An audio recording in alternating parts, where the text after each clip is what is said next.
What if I told you that some of the wealthiest people in the world are obsessed with cheap homes? Not as a place to live, as a machine, a wealth machine. While most people scroll past a $90,000 house thinking, that's too small, wrong area, not worth it, rich investors are already calling their realtor. Why? Because they understand something most people never learn. And here's the part most people don't realize. It's not about the house. It's never about the house. Today, we're breaking down one of the most overlooked wealth strategies in real estate. It doesn't require millions. It doesn't require a finance degree.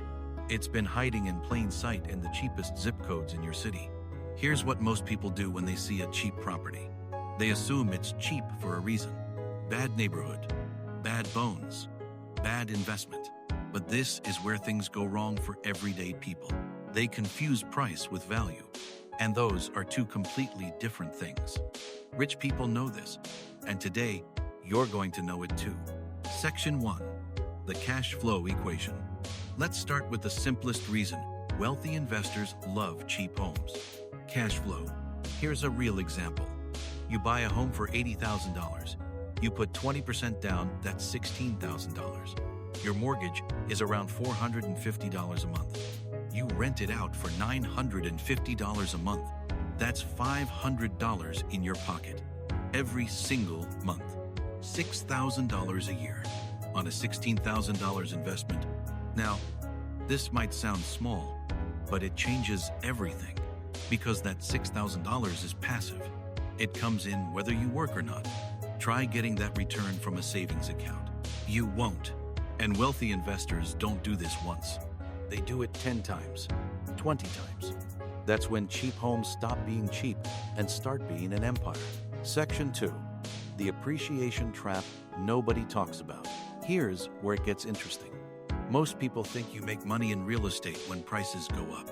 That's true, but it's only half the story. Rich investors look for something called forced appreciation, and cheap homes are the perfect playground for it.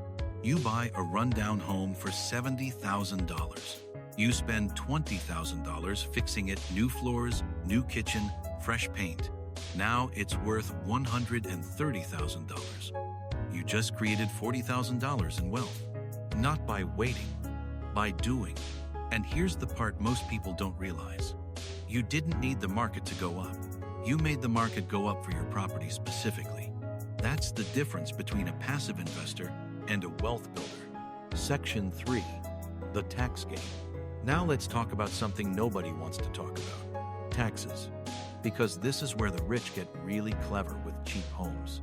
When you own rental properties, the government actually rewards you. Depreciation, deductions, write-offs. You can write off mortgage interest, repairs, property management fees, insurance, even a portion of the home's value every year. Which means your property could be making you $6,000 a year while showing a loss on paper to the IRS. But this is where things go wrong for people who don't know this game. They pay full taxes on every dollar, while wealthy investors are legally reducing their bills sometimes to zero. Same country, same laws, completely different results. Section 4. The portfolio leverage play. Here's where the strategy gets really powerful. When a rich investor buys a cheap home and builds equity in it, they don't wait around celebrating. They go back to the bank. They use that equity as collateral, pull out a line of credit, and buy the next property. Then they do it again. This is called leveraging. And it's the core reason wealthy people seem to multiply money out of thin air. One cheap home becomes two. Two become four. Four become a portfolio worth millions. And here's the part most people don't realize. It started with one decision: to not dismiss a cheap house because it looked boring. Section 5. The location mindset shift. Most people buy a home where they want to live. Rich investors buy homes where other people want to live or will want to live soon. That's the mindset shift. They look at cheap areas and ask one question: why is this cheap right now? Is it near a new transit line being built? Close to a university expanding? In a neighborhood slowly earning a better reputation? If yes, that cheap home is a time bomb, a good one. And by the time everyone else figures it out, the smart investor has already cashed in. Now this might sound small, but it changes everything. Because location affects your tenant quality, your vacancy rate, and your long-term return. Rich people study zip codes the way most people study Netflix shows. So here's the truth. Rich people don't avoid cheap homes. They hunt for them because they understand that wealth isn't built in the penthouse. It's built in the decisions most people overlook. The $80,000 house nobody wanted.